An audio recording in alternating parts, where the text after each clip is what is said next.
नमस्कार दोस्तों, यह है एन सी आर टी की की कक्षा 9 की पाठ्य पुस्तक है। समकालीन विश्व, ठीक है, समकालीन विश्व एवं भारत, ये नाम है। तो चलिए, इसमें अपना लास्ट पार्ट है, आधुनिक विश्व में चरवाहे, ठीक है ना। अध्याय 5 है।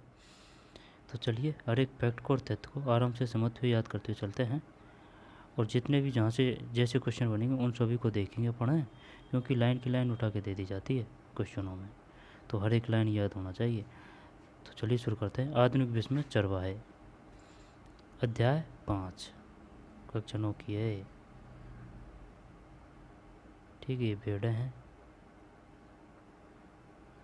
और ये इधर पानी भरा है, पानी की तलाई है।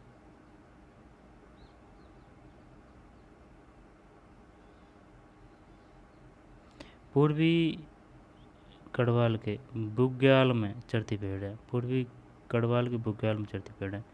बुग्याल ऊंचे पहाड़ों पर 12,000 फुट से भी ज़्यादा ऊंचाई पर स्थित विशाल प्राकृतिक चारागाह होते हैं। बुग्याल बुग्याल किसे कहते हैं? बुग्याल ऊंचे पहाड़ों पर 12,000 फुट से भी ज़्यादा ऊंचाई पर स्थित विशाल प्राकृतिक चारागाह होते हैं। जाड़ों में ये बर्फ़ से ढके रहते हैं और अप्रैल के बाद हरे भरे हो जाते हैं। इस समय पहाड़ियों की तलहटी तरह तरह की घास, झाड़ों और जड़ी बूटियों से भर रहती है। मानसून तक इन चारागाहों में घनी हरियाली छा जाती है और चारों तरफ फूल ही फूल दिखाई देने लगते हैं। पूर्वी गढ़वाल के बुग्याल में चरती भेड़ है। पूर्वी गढ़वाल के बुग्याल में चरती भेड़ है। बुग्याल ऊंचों पहाड़ों पर 12,000 फुट से भी ज़्यादा ऊंचाई पर स्थित विशाल प्राकृतिक चारागाह होते हैं। बुग्याल जाड़ों में ये बर्फ़ से ढके रहते हैं और अप्रैल के बाद हरे भरे हो जाते हैं, है ना भाई, हरे भरे हो जाते हैं। इसमें पहाड़ियों की तलहटी तरह तरह की घास, जड़ों और जड़ी बूटियों से भर रहती है। मानसून तक इन चारागाह में घनी हरियाली छा जाती है और चारों तरफ फूल ही फूल दिखाई देने लगते हैं। यह है आधुनिक विश्व में चरवाहे।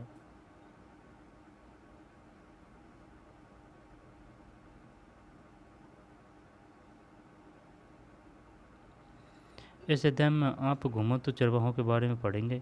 घुमंतु ऐसे लोग होते हैं जो किसी एक जगह टिक कर नहीं रहते, बल्कि रोजी रोटी के जुगाड़ में यहाँ से वहाँ घूमते रहते हैं। देश के कई हिस्सों में हम घुमंतु चरवाहों को अपने जानवरों के साथ आते जाते देखते हैं। देश के कई हिस्सों से हम घुमंतु चरवाहों को ठीक है, आते जाते देख सकते हैं। चरवाहों की किसी टोली के पास भेड़ बकरियों का रेवड़ या झुंड होता है, तो किसी के पास ऊँट या अन्य मवेशी रहते हैं। क्या उन्हें देखकर आपने कभी इस बारे में सोचा है कि वे कहाँ से आए और कहाँ जा रहे हैं? क्या आपको पता है कि वे कैसे रहते हैं, उनकी आमदनी के साधन क्या है और उनका अतीत क्या था? चरवाहों को इतिहास की पुस्तकों में बिल्ले ही जगह मिल पाती है। जब भी यहाँ अर्थव्यवस्था के बारे में पढ़ते हैं, फिर चाहे वह इतिहास की कक्षा हो या अर्थव्यवस्था की, सिर्फ कृषि और उद्योगों के बारे में ही पढ़ते हैं। चरवाहों को इतिहास की पुस्तकों में बिरले ही जगह मिल पाती है। जब भी यहाँ अर्थव्यवस्था के बारे में पढ़ते हैं, फिर चाहे वह इतिहास की कक्षा हो या अर्थशास्त्र की, सिर्फ कृषि उद्योग के बारे में ही पढ़ते हैं। कभी कभार इन कक्षाओं में कारीगरों के बारे में पढ़ने को मिल जाता है। दोबारा से लेते हैं। चारागाहों नहीं चरवाहों चरवाहों को इतिहास की पुस्तकों में बिल्ले ही जगह मिल पाती है। जब भी आप अर्थव्यवस्था के बारे में पढ़ते हैं, फिर चाहे वह इतिहास की कक्षा हो या अर्थशास्त्र की, सिर्फ कृषि और उद्योग के बारे में पढ़ते हैं। कभी कभार इन कक्षाओं में कारीगरों के बारे में पढ़ने को मिल जाता है, लेकिन चरवाहों के बारे में पढ़ने लिखने को ज़्यादा कुछ नहीं मिलता, मानो उनकी ज़िंदगी का कोई मतलब ही न हो। अक्सर मान लिया जाता है कि वे ऐसे लोग हैं जिनके लिए आज की आधुनिक दुनिया में कोई जगह नहीं है, जैसे उनका दौर बीत चुका हो। इस अध्याय में आप देखेंगे कि भारत और अफ्रीका जैसे समाजों में चरवाही का कितना महत्व है। यहाँ आप जानेंगे कि उपनिवेशवाद ने उनकी ज़िंदगी पर कितना गहरा असर डाला है और इन समुदायों ने आधुनिक समाज के दबावों का किस तरह सामना किया है। इस भाग हम पहले भारत और उसके बाद अफ्रीका के चरवाहों की ज़िंदगी का अध्ययन करेंगे। घुमंतु चरवाहों और उनकी आवाजाही।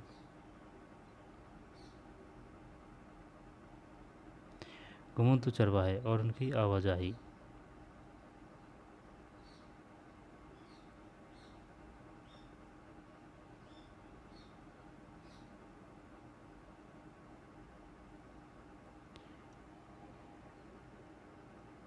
पहाड़ों में, है ना, पहाड़ों का टॉपिक आ रहा है, घुमंतु चरवाहे उनकी आवाजाही। ठीक है, पहाड़ों में। जम्मू और कश्मीर के गुज्जर, ये क्वेश्चन आ चुका है, ये बताइए जम्मू और कश्मीर में किस समुदाय के लोग भेड़ बकरियां व रेवड़ रखते हैं। यहाँ पर जम्मू और कश्मीर में किसे कौन सी जनजाति पाई जाती, कौन सी जाति पाई जाती है पशुपालन के लिए। गुज्जर बकरवाल। गुज्जर बकरवाल के समुदाय के लोग भेड़ बकरियों के बड़े बड़े रेवड़ रखते हैं। इस समुदाय के अधिकतर लोग अपने मवेशियों के लिए चारागाहों की तलाश में भटकते भटकते 19वीं सदी में यहाँ आए थे। जैसे जैसे समय बीतता गया वे यहीं के होकर रह गए, यहीं बस गए। इसके बाद में सर्दी गर्मी के हिसाब से अलग अलग चारागाहों में जाने लगे। जाड़ों में जब ऊंची पहाड़ियाँ बर्फ़ से ढक जाती तो वे शिवालिक की निचली पहाड़ी में आकर डेरा डाल देते। तो वो रसले है ना। घुमंतु चरवाहे और इनकी आवाजाही। पहाड़ों में जम्मू और कश्मीर के गुज्जर बकरवाल समुदाय के लोग भेड़ बकरियों के बड़े बड़े रेवड़ रखते हैं। इस समुदाय के अधिकतर लोग अपने मवेशियों के लिए चारागाहों की तलाश में भटकते भटकते 19वीं सदी में यहाँ आए थे। गुज्जर बकरवाल। जैसे जैसे समय बीतता गया वे यहीं के होकर रह गए, यहीं बस गए। इसके बाद वे सर्दी गर्मी के हिसाब से अलग अलग चारागाहों में जाने लगे। जाड़ों में जब ऊंची पहाड़ियाँ बर्फ़ को ढक जाती तो वे शिवालिक की निचली पहाड़ी में आकर डेरा डाल देते थे। अब है ना, अब ये क्वेश्चन दे देगा वो, जैसे कि जाड़ों में जम्मू कश्मीर के गुज्जर व बकरवाल जाड़ों में ऊंची पहाड़ी में बर्फ़ से ढक जाती थी खालिस्तान, निचली पहाड़ी में आकर डेरा डाल देते थे। ये ले शिवालिक, शिवालिक की निचली पहाड़ी में आकर डेरा डाल देते थे। जाड़ों से निचले इलाकों में मिलने वाली सूखी झाड़ियाँ ही उनके जानवरों के लिए चारा बन जाती।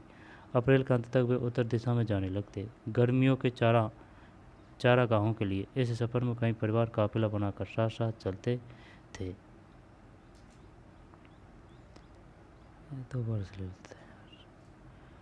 जम्मू और कश्मीर के गुज्जर और बकरवाल समुदाय के लोग भेड़ बकरियों के बड़े बड़े रेवड़ रखते थे। क्या रखते थे? रेवड़। इस समुदाय के अधिकतर लोग अपने मवेशियों के लिए चारागाहों की तलाश में भटकते भटकते 19वीं सदी में यहाँ आ गए। जैसे जैसे समय बीतता गया वे यहीं होकर रह गए, यहीं बस गए। इसके बाद में वे सर्दी गर्मी के हिसाब से अलग अलग चारागाहों में जाने लगे। जाड़ों में जब ऊंची पहाड़ियाँ बर्फ़ से ढक जाती तो वे शिवालिक की निचली पहाड़ियों में आकर डेरा डाल लेते। जाड़ों में निचले इलाके में मिलने वाली सूखी झाड़ियाँ ही उनके जानवरों के लिए चारा बन जाती। अप्रैल के अंत तक वे उत्तर दिशा में जाने लगते। गर्मियों के चारागाहों के लिए अप्रैल के अंत तक वे उत्तर दिशा में जाने लगते और गर्मियों के चारागाहों के लिए इस सफ़र में कई परिवार काफिला बनाकर साथ साथ चलते थे। अप्रैल के अंत में वे किस दिशा की तरफ जाते थे? उत्तर दिशा में जाने लगते। गर्मियों के चारागाहों के लिए इस सफ़र में कई परिवार काफिला बनाकर साथ साथ चलते थे। वे पीर पंजाल के दर्रों को पार करते हुए जम्मू कश्मीर की घाटी में पहुंच जाते थे। पीर पंजाल के दर्रों को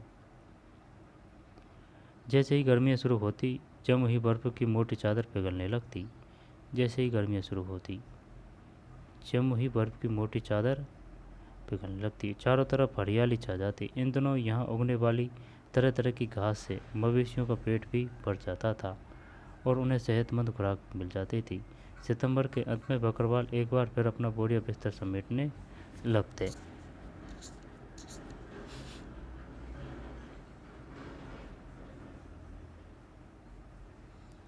अप्रैल के अंत तक वे उत्तर दिशा में जाने लगते।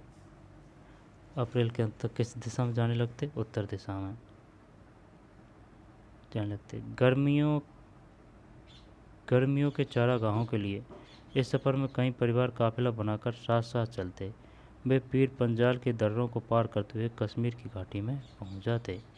पीर पंजाल।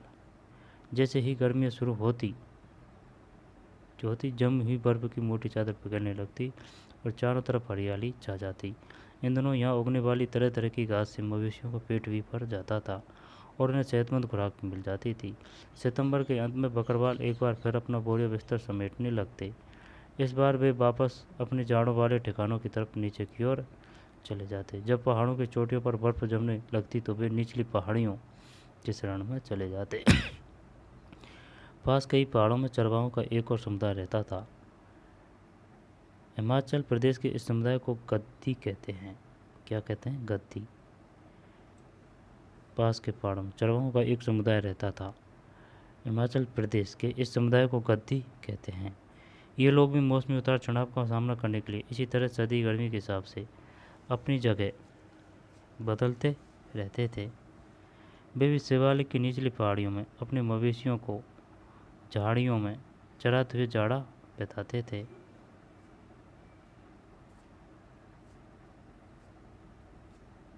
गद्दी। पास के पहाड़ों में चरवाहों का एक और समुदाय रहता था। हिमाचल प्रदेश के इस समुदाय को गद्दी कहते हैं। गद्दी कहाँ पाए जाते हैं? गद्दी चरवाहा कहाँ पाया जाता है? जम्मू कश्मीर या फिर हिमाचल या उत्तरांचल? हिमाचल। ये लोग भी मौसमी उतार चढ़ाव का सामना करने के लिए इसी तरह सर्दी गर्मी के हिसाब से अपनी जगह बदलते रहते थे। वे भी शिवालिक की निचली पहाड़ियों में अपने मवेशियों को झाड़ियों में चराते हुए जाड़ा बिताते थे। अप्रैल आते आते वे उत्तर की तरफ चल पड़ते और पूरी गर्मियाँ लाहौल और स्पीति में बिताते थे। जब बर्फ़ पिघलती और ऊंचे दर्रे खुल जाते, ठीक है, जब बर्फ़ पिघलती और ऊंचे दर्रे खुल जाते तो उनमें से बहुत सारे ऊपरी पहाड़ियों में स्थित घास के मैदानों में जब पहुँचते। सितंबर तक वे दोबारा वापस चल पड़ते। वापसी में वे लाहौल और स्पीति के गांवों एक बार फिर कुछ समय के लिए रुकते। इस बीच वे गर्मियों की फसलें काटते और सर्दियों की फसलों की बुवाई करके आगे बढ़ जाते। यहाँ से वे अपने रेवड़ लेकर शिवालिक की पहाड़ियों में जाड़ों वालों चारागाहों में चले जाते और अगली अप्रैल भेड़ बकरियाँ लेकर वे दोबारा गर्मियों में चारागाह की तरफ रवाना हो जाते। कछुआई बात समझ में?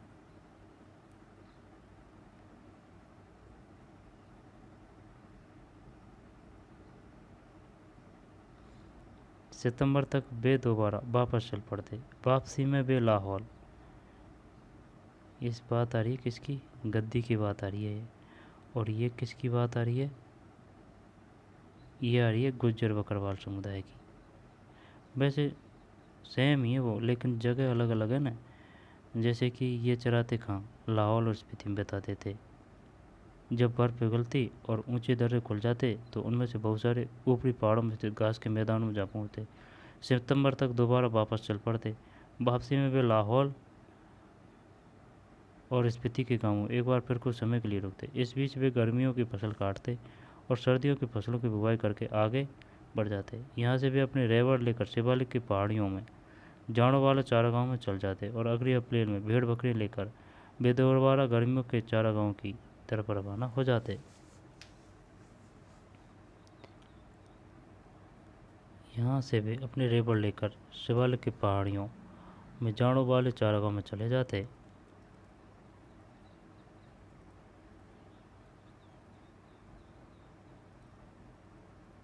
है ना, जाड़ों वाले चारागाह में चले जाते और अगली अप्रैल में भेड़ बकरी लेकर वे दोबारा गर्मियों के चारागाह की तरफ रवाना हो जाते।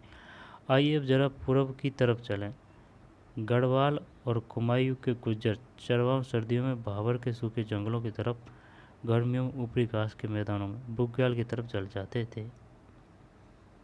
आइए अब जरा पूर्व की तरफ चलें। घेड़वाल नहीं, ये गढ़वाल है। गढ़वाल और कुमायूं के गुज्जर चरवाहे सर्दियों में भाबर के सूखे जंगलों की तरफ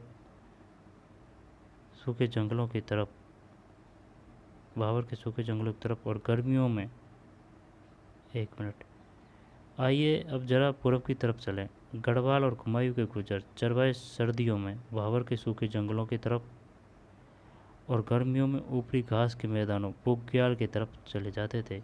इनमें बहुत सारे हरे भरे चारागाहों की तलाश में 19वीं सदी में जम्मू से उत्तर प्रदेश की पहाड़ियों में आए थे और बाद में यहीं बस गए।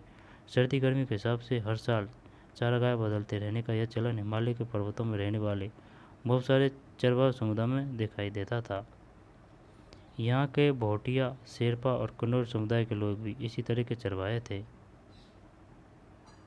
यहाँ के भोटिया, शेरपा और कन्नौरी समुदाय के लोग भी इसी तरह के चरवाहे थे।